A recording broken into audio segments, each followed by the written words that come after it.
How has all this knowledge in the world been gained? But by the concentration of the powers of mind. Nature is ready to give up her secrets if we only know how to knock, to give her the necessary blow, and the strength and force of the blow will come through concentration. There is no limit to the power of the human mind. The more concentrated it is, the more power it brought to bear on one point, and that is the secret. It is easier to concentrate the mind on external things. The mind naturally goes outwards, but in the case of religion or psychology or metaphysics, the subject and object are one. The object is internal, and the mind itself is the object, and it is necessary to study the mind itself. Mind is studying mind. We know there is a power of the mind called reflective.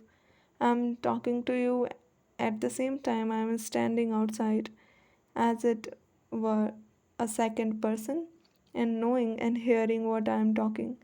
You work and think at the same time. Another portion of your mind stands by and sees what you are thinking. The powers of the mind should be concentrated and turned back upon itself. And as the darkest places reveal their secrets before the penetrating rays of the sun, so will this concentrated mind penetrate its all innermost secrets.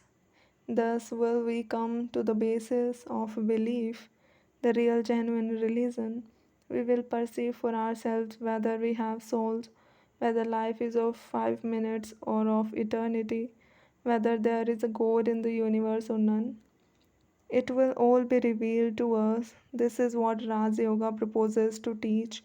The goal of all its teaching is how to concentrate the mind, then how to discover the facts in our own minds, then how to generalize those facts and form our own conclusions from them.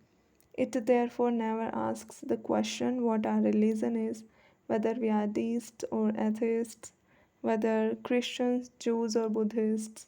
We are human beings, that is sufficient.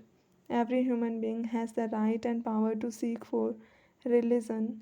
Every human being has the right to ask the reason why and to have this question answered by himself if he only takes the trouble. So far, then, we see that in the study of this Raja Yoga, no faith or belief is necessary.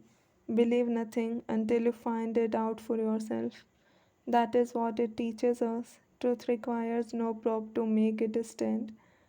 Do you mean to say that the facts of our awakened state require any dreams or imaginings to prove them? Certainly not. This study of Raj Yoga takes a long time and constant practice. A part of this practice is physical, but the main part of it is mental. As we go along, we shall find how intimately the mind is connected with the body. If we believe that the mind is simply a finer part of the body and that mind acts upon the body in this so way, in the same way, the body must act upon the mind. If the body is sick, the mind becomes sick also.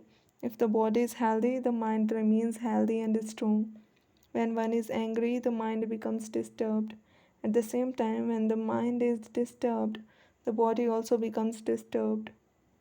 With the majority of mankind, the mind is entirely under the control of the body. The mind is very little developed. The vast majority of humanity, if you will kindly excuse me, is very little removed from the animals. Not only that, but in many instances, the power of control is very little higher than that of the lower animals. We have very little command of our minds. Therefore, to bring that command out, to get that control over body and mind, we must take certain physical helps, and when the body is sufficiently controlled, we can attempt the manipulation of the mind. By manipulation of the mind, we shall be able to bring it under our control, make it work as we like, and compel it to concentrate its powers on which as we desire.